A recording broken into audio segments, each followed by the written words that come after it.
अनुग्रह लघु मनन में आप सभी श्रोता मित्रों का बहुत बहुत स्वागत है। भाई अजीत होरो का अभिवादन स्वीकार कीजिए। मित्र, इन दिनों हम अवश्य शब्द पर विचार कर रहे हैं।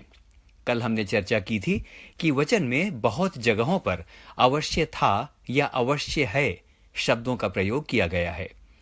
अंग्रेजी में देखें तो वहां पर मस्ट MUST शब्द का इस्तेमाल किया गया है, जबकि यदि उर्दू में देखें तो वहां अवश्य के लिए लाजिमी या लाजिम शब्द का इस्तेमाल किया गया है। इसका अर्थ यह है कि अवश्य है का मतलब यह हुआ कि इट इज मस्ट, यानी इसे होना ही है। It is inevitable, it is unavoidable, it has to be strictly adhered to. इसका अर्थ यह होता है मेरे मित्रों, यानी इसको तो होना ही होना है, इसके बिना काम नहीं चलेगा। अवश्य है का अर्थ यह होता है। तो चलिए आज के मनन में चलते हैं। कल हमने दो अवश्य देखे थे। दो अवश्य हमने कल देखा था कि यीशु का सामरिया में से होकर जाना अवश्य था, और यह भी देखा था जहां कहा गया है अवश्य है कि वो बढ़े और मैं घटूं। तो आज हम एक नया अवश्य देखेंगे, एक नया अवश्य। ओके, यूहन्ना 4 और उसके 24 में इस प्रकार से लिखा है, परमेश्वर आत्मा है और अवश्य है कि उसका भजन करने वाले आत्मा और सच्चाई से भजन करें। यहां पर फिर हम देखते हैं अवश्य है शब्द का इस्तेमाल किया गया है। मित्र, सबसे पहले हमें यह समझ लेना चाहिए कि यहां पर भजन से अर्थ सिर्फ गीत गाना नहीं है।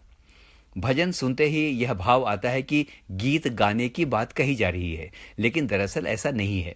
यदि अंग्रेजी और केनॉय ग्रीक का मूल भाव देखें तो भजन का अर्थ आराधना से है। इसी यूहन्ना 4:24 को पढ़ेंगे तो वहां भजन के अनुवाद में इंग्लिश में देखेंगे तो वर्शिप लिखा है। खैर, जो भी हो, भजन को वैसे मुख्य रूप से गीत, कीर्तन और गायन के रूप में ही देखा जाता है। आइए एक निगाह इन दिनों के भजनों या आराधना पर डालें। इन दिनों के यानी मॉडर्न टाइम्स। मैं कहना चाहूंगा, मेरा भी अनुभव है, हमारे पास आज एक से एक ब्रांडेड वाद्य यंत्र हैं, एक से एक गैजेट्स हैं। हमारे पास नामी गिरामी कंपनियों के भारी भरकम मूल्य वाले बड़े बड़े वाद्य यंत्र हो सकते हैं, वाद्य उपकरण हो सकते हैं। लेकिन शायद अभी तक अधिकांश कलीसियाओं ने आत्मा और सच्चाई से भजन करने को ठीक से नहीं समझा है। यदि आपकी कलीसिया आत्मा और सच्चाई से भजन करती है तो मैं आपको बधाई देता हूं। मित्र, मैं पहले इस बात को यहां स्पष्ट कर दूं कि मैं वाद्य यंत्रों के विरोध में नहीं हूं, लेकिन एक बात कहना चाहता हूं, सुनेंगे। एक बात कहना चाहता हूं, बिना आत्मा और सच्चाई से भजन करना या गीत गाना सिर्फ आवाज करना है। हम कई बार सिर्फ आवाज कर रहे होते हैं और सोचते हैं कि बहुत अच्छी आराधना कर रहे हैं। दरअसल ऐसा नहीं है। We are just making the sound and we are not worshipping the lord. तो सवाल उठता है कि आत्मा और सच्चाई से फिर भजन करना क्या है? तो आइए इसके कुछ उदाहरण देखते हैं। प्रेरितों के काम उसका 16वां अध्याय और उसके 25वें पद में इस प्रकार से लिखा है, आधी रात के लगभग पौलुस और सीलास प्रार्थना करते हुए परमेश्वर के भजन गा रहे थे और बंधुए उनकी सुन रहे थे। मित्र, आप इस पद को जानते हैं। इस अध्याय को यदि आप पूरा पढ़ें तो आपको पता चलेगा कि पौलुस और सीलास किसी बहुत भारी स्टेज में गीत नहीं गा रहे थे, वे जेल में थे। बाइबल नहीं बताती है कि वे दोनों इतने अच्छे गायक थे कि बंधुए उनकी सुन रहे थे। ऐसा भी नहीं है। They both were not a very good singers. सच्चाई यह है कि वे स्टेज में नहीं गा रहे थे, उनके हाथ पांव काठ में ठोके हुए थे, उनकी खूब पिटाई की गई थी। लेकिन मित्र, खास बात यह है कि आधी रात के समय में भी वे आत्मा और सच्चाई से गीत गा रहे थे।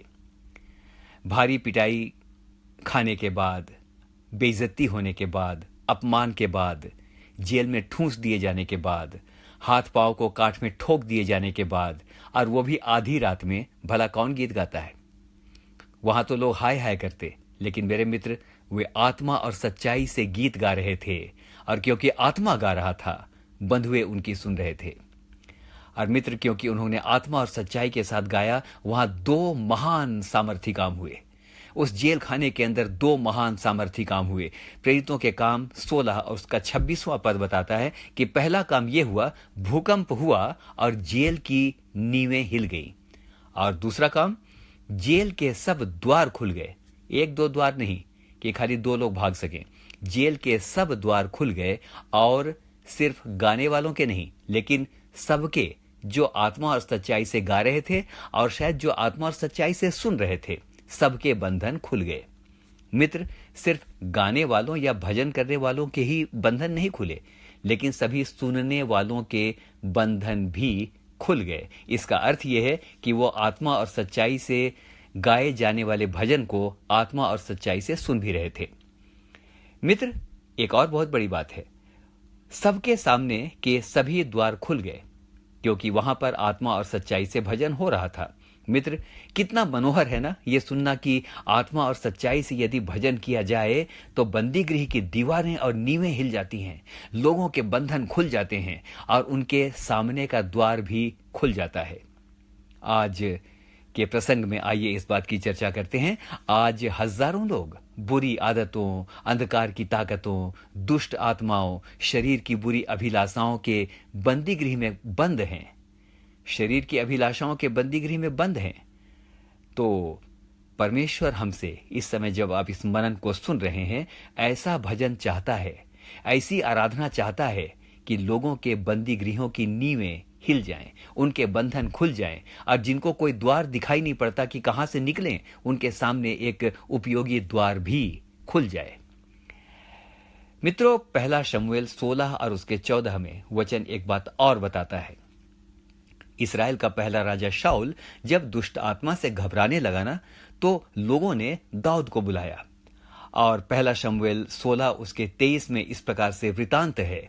वहां लिखा है, जब दाऊद आत्मा से भरकर बजाता था तो दुष्ट आत्मा शाऊल में से हट जाता था।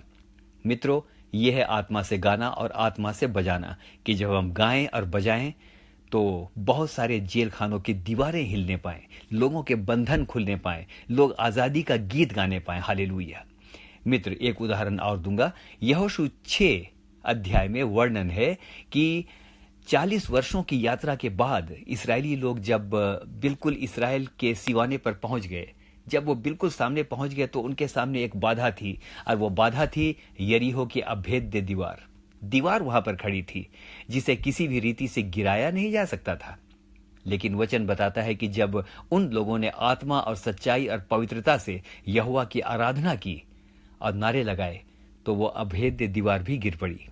आइए मनन को समाप्त करते हैं इस विचार के साथ कि मात्र आवाज करने और आत्मा और सच्चाई से भजन करने में फर्क है। आइए आवाज ना करें, आत्मा और सच्चाई से भजन करें। और आत्मा और सच्चाई से भजन करने के लिए शर्त ये नहीं है कि बहुत अच्छा गाने वाला ही होना चाहिए। नहीं, टूटे हुए दिल की आवाज भी हमारा परमेश्वर सुनता है। हालेलुया। मैं धन्यवाद करता हूं। आइए ऐसा भजन करें कि फर्श हिल जाए और हमारी स्तुति के स्वर अर्श यानी आसमान तक पहुंच जाएं, यानी आसमानी खुदा बाप तक पहुंच जाएं, ताकि बहुत से बंधुए आजाद होने पाएं। सुनिएगा, अंतिम वाक्य बोल रहा हूं, ऑप्शनल नहीं है, लेकिन अवश्य है कि उसका भजन आत्मा और सच्चाई से किया जाए। आमीन और फिर से आमीन। हमें से हर एक को परमेश्वर आशीष दे। आमीन।